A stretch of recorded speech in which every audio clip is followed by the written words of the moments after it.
As a professional organizer, Helen Preston tells her clients there's no need to live with clutter, chaos, and disorganization. Yet she was creating a sort of chaos on her own skin, an exacerbation of adult acne called Acne Excoriee. Acne excoriee is very common, and people who have acne will frequently come in and say, well, I have this pigmented mark, it's a darker brown spot, or it's this don't seem to heal. Picking and squeezing blemishes causes it. The picking can also leave scars. With my patients, I actually ask them, how much do you pick, a little or a lot? Because almost everybody picks some, even though we ask them not to touch their face.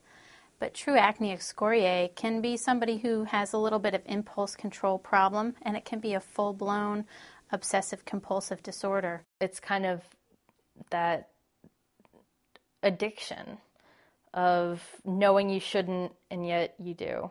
Appearance therapist Alison O'Neill teaches patients like Helen how to stop picking. Is there a certain time of day that occurs for you? Do you notice more than others? Probably more towards the end of the day. We have a lot of ways that we can help people get through that kind of behavior. But I see the acne not being as bad as that actual picking that leads to a more obvious condition. She advises clients to journal about their feelings to discover why they pick. It comes from a deeper place of self-picking, of picking at yourself, literally and emotionally, of I had a bad day, so let's focus that frustration on the surface of my skin. Teaching patients how to care for their skin is another component of the intervention. I show them what healthy skin looks like, because I think what's really important in the success of this is not to focus on the illness, but to focus on what it looks like when it's well. While the skin heals, the flaws are concealed with camouflage makeup. With someone who has this condition, out of sight is out of mind, and so they pick less.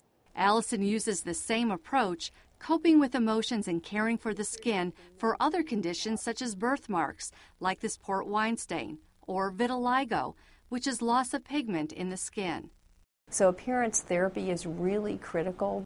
I call her my skin therapist, which is really what she is. She not only does therapy to my skin, but she helps me as kind of being my therapist, emotional therapist. Helen Preston is still in the early stages in her recovery from acne excoriee.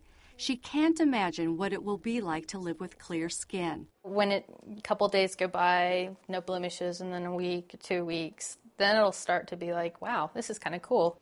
Ta-da, camouflage. For WebMD, I'm Rhonda Rowland.